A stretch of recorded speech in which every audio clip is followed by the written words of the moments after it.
Lovely students, देखिए बेटा, अपना जो पिछला वीडियो था उसमें अपन ने अध्ययन किया था बीजाणुओं के अंकुरण के बारे में। किनके बारे में? बीजाणुओं के अंकुरण के बारे में। बीजाणुओं के अंकुरण से अपने पास में युग्मकोद्भिद पादप का क्या हो गया था? निर्माण हो गया था। इसके अलावा अपन ने देखा था युग्मकोद्भिद पादप की संरचना, स्ट्रक्चर ऑफ गैमेटोफिटिक प्लांट। अब जो अपने पास में युग्मकोद्भिद पादप हैं, उन युग्मकोद्भिद पादपों पर नर जनन अंग के रूप में पुंधानी, इसके अलावा मादा जनन अंग के रूप में किनका निर्माण होता है? स्त्रीधानी का क्या होता है? निर्माण होता है। तो अब अपन देखते हैं युग्मकोद्भिद पादप में जनन। किनके बारे में बेटा? युग्मकोद्भिद पादपों के बारे में जनन। इससे पहले जो अपन ने जनन पढ़ा था वो किसमें पढ़ा था? बीजाणुद्भिद पादपों में जनन। बीजाणुद्भिद पादपों में दो प्रकार के जनन थे, वही एक तो अपने पास में कायिक जनन था, इसके अलावा दूसरा कौन सा था बेटा? अलैंगिक जनन। क्योंकि जो बीजाणुद्भिद पादप थे उनके ऊपर बीजाणुधानियों का विकास होता है और बीजाणुधानियों में किनका निर्माण होता है? बीजाणुओं का निर्माण होता है। और अलैंगिक जनन के दौरान किनका निर्माण होता है बेटा? बीजाणुओं का निर्माण होता है। इसके अलावा दूसरा प्लांट है अपने पास में, दूसरा पादप है बेटा युग्मकोद्भिद पादप। युग्मकोद्भिद पादप में भी दो प्रकार का जनन पाया जाता है। एक तो होता है बेटा कायिक जनन, इसके अलावा दूसरा होता है बेटा लैंगिक जनन। दूसरा कौन सा होता है? लैंगिक जनन। क्योंकि जो अपने पास में युग्मकोद्भिद पादप है उनमें बीजाणुओं का निर्माण ना होकर के नर जननांगों के रूप में किनका निर्माण होता है? पुंधानी का। इसके अलावा मादा जनन अंगों के रूप में किनका निर्माण होता है? स्त्रीधानी का। दोनों में क्रमशः नर व मादा युग्मकों का क्या होता है? निर्माण होता है। तो जो अपने पास में साइलोटम का युग्मकोद्भिद पादप है बेटा, उनमें दो प्रकार का जनन पाया जाता है। पहला कौन सा होता है? Vegetative reproduction. पहला कौन सा होता है? वेजिटेटिव रिप्रोडक्शन, जिसे अपन क्या कहते हैं? कायिक जनन। सबसे पहले बात करते हैं अपन किसके बारे में? कायिक जनन के बारे में। तो कायिक जो जनन होता है इनमें बेटा वो किनके द्वारा होता है? गैमी द्वारा। किनके द्वारा होता है बेटा? गैमी द्वारा। इसके अलावा बीजाणुद्भिद पादप थे, उनमें भी जो कायिक जनन था वो किनके द्वारा हो रहा था? गैमी के द्वारा ही हो रहा था। गैमी के बारे में मैंने आप लोगों को बताया बेटा, यह एक बहुकोशिकीय संरचना होती है जिनमें पाई जाने वाली जो कोशिकाएं होती हैं उन सभी कोशिकाओं में स्टार्च एवं मंड जैसे पदार्थ क्या होते हैं बेटा? उपस्थित पाए जाते हैं। जब यह गैमी पादप से क्या हो जाती है? अलग हो जाती है, तो नए पादप का क्या कर सकती है? निर्माण कर सकती है। तो गैमी का निर्माण बेटा साइलोटम के बीजाणुद्भिद पादप में भी होता है, इसके अलावा युग्मकोद्भिद पादप में भी होता है। इसके अलावा जो गैमी है बेटा उसकी संरचना आप लोगों को बता दी गई कैसी होती है? बहुकोशिकीय होती है। जबकि जो अपने पास में बीजाणुद्भिद पादप थे, बीजाणुद्भिद पादप में गैमी कैसी थी? बहुकोशिकीय थी, लेकिन उनकी संरचना कैसी थी बेटा? वहां पर अंडाकार। कैसी थी? अंडाकार। इसके अलावा जो युग्मकोद्भिद पादप होते हैं उनमें इनकी संरचना अंडाकार ना होकर के कैसी होती है बेटा? गोलाभ। इसके अलावा थोड़ी कैसी पाई जाती है? चपटी पाई जाती है। तो गैमी जो संरचना बनी है बीजाणुद्भिद पादप में भी, इसके अलावा युग्मकोद्भिद पादप में भी, दोनों में कुछ ना कुछ क्या पाया जाता है बेटा? अंतर पाया जाता है। जैसे आप लोगों को बता दिया गया बीजाणुद्भिद पादप में यह कैसी थी बेटा? अंडाकार थी। इसके अलावा जो अपने पास में युग्मकोद्भिद पादप है उनमें अंडाकार ना होकर के कैसी होती है? गोलाभ एवं चपटी होती है। ठीक है बेटा। अब अगली बात आती है, जो गैमी है वह पादप के किस भाग पर क्या हो रही है? विकसित हो रही है। तो जो युग्मकोद्भिद प्रोथैलस होगा अपने पास में, युग्मकोद्भिद का प्रोथैलस जो आपने पिछली वीडियो में देखा था, उसके शीर्ष वाले भाग पर, कौन से भाग पर? शीर्ष वाले भाग पर सतह पर किनका निर्माण होता है बेटा? गैमियों का क्या होता है? निर्माण होता है। काफी अधिक संख्या में किनका निर्माण होता है? गैमी का। जो कहां पर बनती है? शीर्ष के सतही भाग पर क्या होती है? विकसित होती है। इसके अलावा जो बीजाणुद्भिद पादप थे उनमें जो गैमी का विकास हो रहा था वो उनके शीर्ष वाले भाग पर ना होकर के मूलाभास की जो शीर्ष कोशिका थी वहां पर किनका विकास हो रहा था? गैमी का विकास हो रहा था। तो गैमी का निर्माण बीजाणुद्भिद पादप में भी होता है, इसके अलावा युग्मकोद्भिद पादप में भी होता है, लेकिन इनकी संरचना में, इसके अलावा इनके विकसित होने वाले स्थान के आधार पर इनमें क्या पाया जाता है बेटा? अंतर पाया जाता है। इनके अंतर्गत पाए जाने वाली कोशिकाएं जो होती है उनमें स्टार्च एवं मंड क्या होता है? भरा हुआ पाया जाता है। जब यह पादपों से क्या हो जाती है? अलग हो जाती है, तो नए पादप सुकाय का क्या कर लेती है? निर्माण कर लेती हैं। तो ये पहला कौन सा हो गया बेटा अपने पास में वेजिटेटिव रिप्रोडक्शन, जो किनके द्वारा होता है, गर्मी द्वारा होता है। अब बात करते हैं अपन किसके बारे में, लैंगिक जनन के बारे में। किसके बारे में, लैंगिक जनन के बारे में। देखिए बेटा जो साइलोटम का युग्मकोद्भिद पादप होता है उनमें जननांग विकसित होते हैं, एक तो नर जननांग, इसके अलावा मादा जननांग। नर जननांग के रूप में किनका निर्माण होता है, पुंधानी का निर्माण होता है, जबकि मादा जननांग के रूप में किनका निर्माण होता है, स्त्रीधानी का निर्माण होता है। एक एक करके अपन दोनों के बारे में क्या करेंगे, अध्ययन करेंगे। सबसे पहले देखते हैं अपन पुंधानी का निर्माण या फिर पुंधानी का परिवर्धन की इनमें पुंधानी का परिवर्धन किस प्रकार से होता है। सबसे पहले तो अपन बात करें पुंधानी की संरचना के बारे में। किसके बारे में, पुंधानी की संरचना के बारे में। तो साइलोटम का जो युग्मकोद्भिद पादप होता है उनकी जो पुंधानी होती है वो कैसी होती है, गोलाकार। उनकी आकृति कैसी होती है बेटा, गोलाकार होती है। इसके अलावा कैसी होती है बेटा, ऊर्ध्व। कैसी होती है, ऊर्ध्व। ऊर्ध्व का मतलब शारीरिक सतह से बाहर की तरफ निकली हुई, शारीरिक सतह से बाहर की तरफ निकली हुई। ठीक है बेटा, तो इनकी संरचना कैसी होगी, गोलाकार होगी, ऊर्ध्व होगी। इसके अलावा कैसी होती है बेटा, अव्रंथीय, व्रंथ की सहायता से जुड़ी हुई नहीं पाई जाती। अगर इनमें पुंधानी युग्मकोद्भिद पादप के प्रोथैलस पर व्रंथ की सहायता से जुड़ी हुई पाई जाती तो उन्हें अपन क्या बोलते, सव्रंथीय पुंधानी।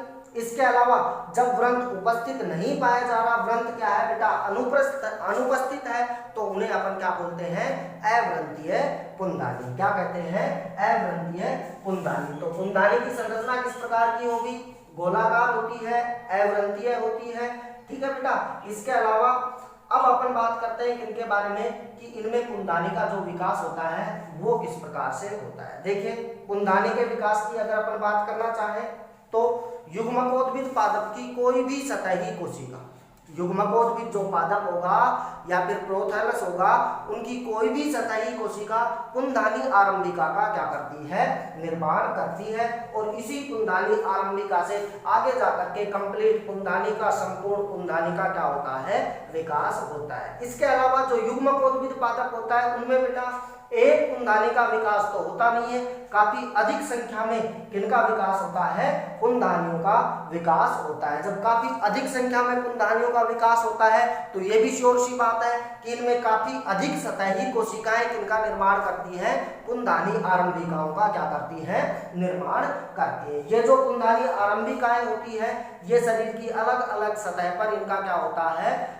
विकास होता है और वहीं से फिर किनका निर्माण हो जाता है, पुंधानी का निर्माण हो जाता है। तो पहली बात है किनके बारे में, पुंधानी के परिवर्तन के बारे में। पादप की कोई भी सतही कोशिका अपने आकार में क्या कर लेती है, वृद्धि कर लेती है और वृद्धि करने के साथ ही वह कोशिका क्या कहलाती है बेटा, पुंधानी आरंभिका कहलाती है। क्या कहलाती है, पुंधानी आरंभिका कहलाती है। पुंधानी आरंभिका में मीन्स बेटा एंथ्रेडियल इनिशियल, जिनकी कोशिका में काफी अधिक मात्रा में क्या पाया जाता है, जीवद्रव्य। इसके अलावा सुस्पष्ट क्या पाया जाता है बेटा, केंद्रक पाया जाता है। अन्य जो इनके आसपास की कोशिकाएं होती हैं उन कोशिकाओं से आकार में यह क्या होती है, बड़ी होती है। दूसरी बात आती है जैसे ही अपने पास में पुंधानी आरंभिका बनती है, इस पुंधानी आरंभिका में कौन से विभाजन होते हैं, परिणत विभाजन। पहला जो विभाजन होता है वो कौन सा होता है बेटा, पेरिक्लाइनल विभाजन, जिसे अपन क्या कहते हैं बेटा,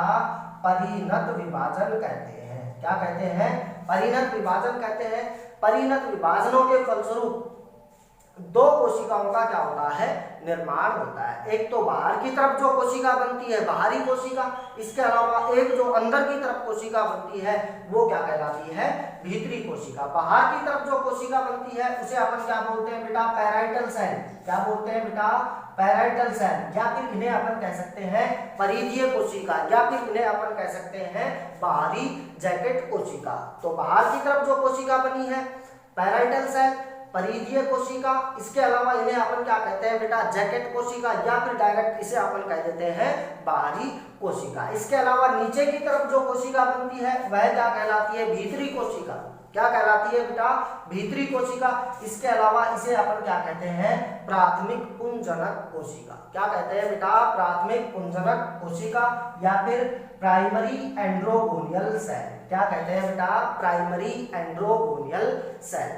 तो जो अपने पास में कुंदानी आरंभिका है उनमें पहला विभाजन कैसा होता है, परिणत विभाजन। परिणत विभाजनों के फलस्वरूप एक पैराइटल सेल बनती है। इसके अलावा दूसरी कौन सी बनती है बेटा, प्राथमिक पुंजनक कोशिका बनती है। अब अगली बात आती है किनके बारे में, वो परिधीय कोशिकाओं के बारे में। देखिए परिधीय कोशिका है या फिर जो जैकेट कोशिका है, इनमें यहाँ पर फिर से कौन सा विभाजन होगा, परिणत विभाजन। क्योंकि परिणत विभाजन से जो कोशिकाएं बनती हैं उससे जो अपने पास में उत्तक पाए जा रहे हैं उनकी परिधि में क्या होती है बेटा, बढ़ोतरी होती है। किसमें होती है बेटा, परिधि में बढ़ोतरी होती है। तो यहाँ पर कौन सा होगा बेटा, पैराइटल सेल में परिधीय पेरिक्लाइनर विभाजन होगा।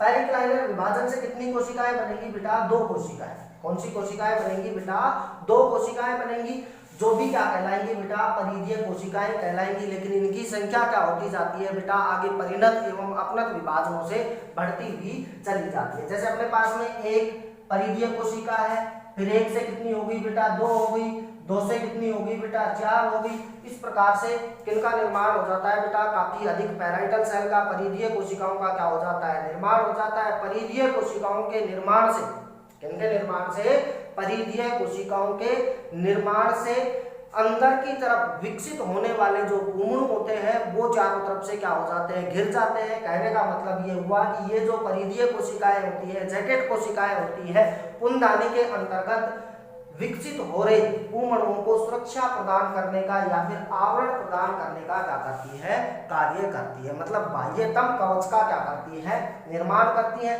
जिसके अंदर विकसित हो रहे पूर्ण क्या होते हैं बेटा, संरक्षित पाए जाते हैं। इस प्रकार से इनका निर्माण हो जाता है बेटा, पैराइटल सेल से, परिधीय कोशिकाओं से कुंदानी के बाहरी जैकेट का क्या हो जाता है, निर्माण हो जाता है। अगली बात आती है प्राथमिक पुंजनक कोशिकाओं के बारे में। प्राथमिक पुंजनक कोशिकाओं में भी आगे विभाजन होते हैं, 1 से 2, 2 से 4, लगातार परिणत और अपनत विभाजन होते रहते हैं। लगातार बारंबार विभाजन होने से काफी अधिक क्या बन जाती है बेटा, एंड्रोगोनियल सेल बन जाती है। शुरुआत में जो पुंजनक कोशिका बनती है वो क्या कहलाती है बेटा, प्राथमिक पुंजनक कोशिका। इसके बाद में जितनी भी कोशिकाएं बनती है वो क्या कहलाती है, पुंजनक कोशिकाएं या फिर एंड्रोगोनियल सेल कहलाती है। काफी अधिक मात्रा में क्या बन जाती है बेटा, एंड्रोगोनियल सेल बन जाती है। ठीक है बेटा।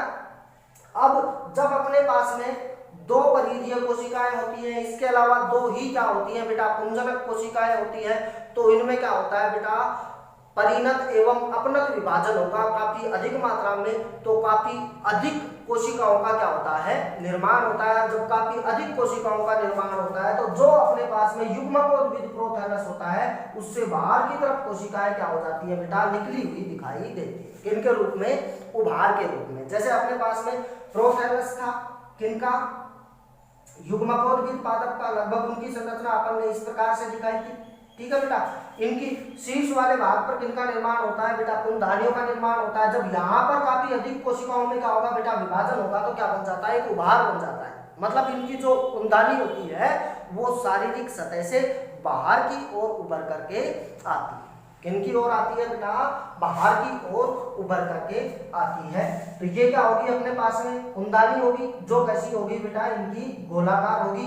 बाहर की तरफ पाई जाने वाली कौन सी कोशिकाएं बेटा, पैराइटल सेल्स है, परिधीय कोशिकाएं हैं। और अंदर कौन सी सेल्स पाई जा रही है बेटा, एंड्रोगोनियल सेल्स पाई जा रही है, पुंजनक कोशिकाएं पाई जा रही है।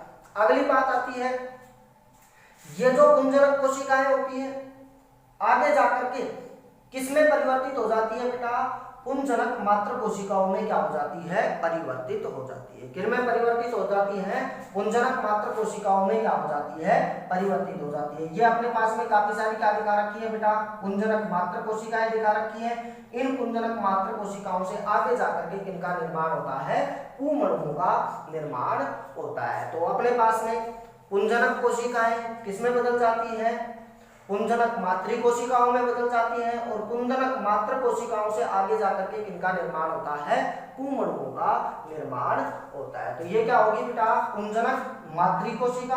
पुंजनक मातृ कोशिका में जब लास्ट अंतिम विभाजन होता है तो किनका निर्माण होता है, पूर्व पूर्णु कोशिकाओं का क्या होता है, निर्माण होता है। मतलब पूर्णु से पहले की कोशिका का क्या होता है, निर्माण होता है। और यह पूर्व पूर्णु कोशिका बाद में रूपांतरित होकर के किनका निर्माण करती है बेटा, पुमणु का क्या करती है, निर्माण करती है। किनका निर्माण करती है, पुमणु का या फिर एंथ्रेजोइड का क्या करती है, निर्माण करती है। जैसे ही इनमें पुमणुओं का क्या हो जाता है, निर्माण हो जाता है, तो ये जो पुमणु होते हैं ये अपनी संरचना में क्या करते हैं बेटा, बदलाव करते हैं। क्या करते हैं, बदलाव करते हैं। इनके चारों तरफ किनका आवरण बन जाता है बेटा, श्लेष्मा। मतलब ये जो पुमणु होते हैं अपने चारों तरफ किससे घिरे हुए पाए जाते हैं बेटा, श्लेष्मा से घिरे हुए पाए जाते हैं। इस वजह से इनको अपन क्या कहते हैं, म्यूसिलेटेड एंथ्रेजोइड। क्या बोलते हैं बेटा, म्यूसिलेटेड एंथ्रेजोइड। म्यूसिलेटेड का मतलब क्या होता है बेटा, श्लेष्मीकृत। क्या होता है, श्लेष्मीकृत। एंथ्रेजोइड क्या हो गया बेटा, पुमणु। क्या हो गया, पुमणु, म्यूसिलेटेड एंथ्रेजोइड। ठीक है बेटा।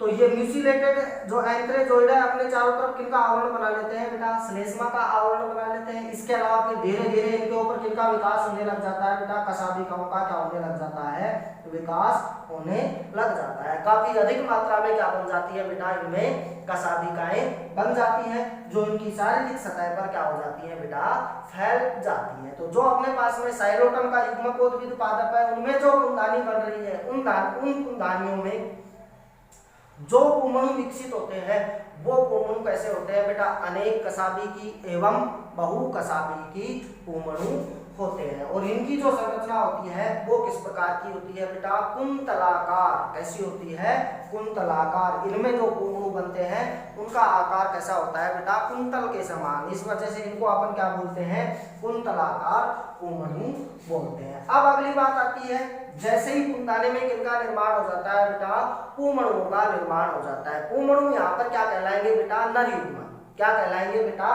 नर युग्मक। तो नर युग्मकों को आगे जाकर के निषेचन के लिए किनकी आवश्यकता होती है बेटा, मादा युग्मक अंड कोशिका की क्या होती है, आवश्यकता होती है। तभी ये संयोजित होकर के किनका निर्माण करते हैं, निषिक्तांड का निर्माण करते हैं। और फिर निषिक्तांड के अंकुरण से किनका निर्माण होता है, बीजाणुविद पादप का निर्माण होता है। पहली बात आती है, जो साइलोटम का युग्मकोद्भिद पादप है उनमें कुंदानी का विकास पहले होता है या फिर बाद में होता है स्त्रीधानी से। तो अगर तुलना की अपन बात करना चाहें तो सबसे पहले जो युग्मकोद्भिद पादप होगा उनमें किनका निर्माण होता है बेटा, कुंदानियों का निर्माण होता है। विकास सबसे पहले किनका होता है, कुंदानियों का होता है। इसके पश्चात किनका विकास होता है, स्त्रीधानी का विकास होता है। इसके अलावा काफी अधिक संख्या में क्या बनती है बेटा, कुंदानी बनती है, जिनमें काफी अधिक पुमणुओं का क्या होता है, निर्माण होता है। तो अपने पास में ये क्या बन गए हैं, पुमणु। जब कुंदानी का पूर्ण रूप से क्या हो जाता है बेटा, परिवर्धन हो जाता है। जब कुंदानी का पूर्ण रूप से क्या हो जाता है, परिवर्धन बन जाता है, तो इनके ऊपर की ओर जो कोशिकाएं पाई जाती हैं उनमें से उन कोशिकाओं को अपन क्या कहते हैं बेटा, प्रच्छदीय कोशिका। क्या बोलते हैं, प्रच्छदीय कोशिका या फिर ओपर्कुलम सेल। क्या कहते हैं बेटा, ओपर्कुलम सेल। जो कुंदानी है उसके शीर्ष वाले भाग पर प्रच्छदीय कोशिकाएं पाई जाती हैं, जिन्हें अपन क्या कहते हैं बेटा, ओपर्कुलम। ठीक है। ये जो प्रच्छदीय कोशिकाएं होती है जब कुंदानी पूर्ण रूप से विकसित हो जाती है तो ये क्या हो जाती है बेटा, टूट जाती है। क्या हो जाती है, टूट जाती है। ये टूट जाती है तो यहाँ पे क्या बन जाता है बेटा, एक छिद्र बन जाता है। उस छिद्र के माध्यम से पुमणु क्या हो जाते हैं, बाहर मुक्त हो जाते हैं। इन प्रच्छदीय कोशिकाओं वाले स्थान पर कुंदानी का क्या होता है बेटा, स्फुटन होता है, डेहिसेंस होता है। डेहिसेंस होने की वजह से ये पुमणु बाहर की ओर क्या हो जाते हैं, मुक्त हो जाते हैं। ठीक है बेटा। तो ये था अपने पास में बेटा जनन। इनमें साइलोटम के युग्मकोद्भिद पादप में जो दो प्रकार से होता है, एक तो कौन सा होता है बेटा, वर्धी जनन। इसके अलावा दूसरा कौन सा होता है, लैंगिक जनन। वर्धी जनन के दौरान किनका निर्माण होता है, गर्मी का निर्माण होता है। इसके अलावा जो इनका लैंगिक जनन होता है उनमें कुंदानी एवं स्त्रीधानी विकसित होती है, जिनमें क्रमशः नर एवं मादा युग्मकों का क्या होता है, निर्माण होता है।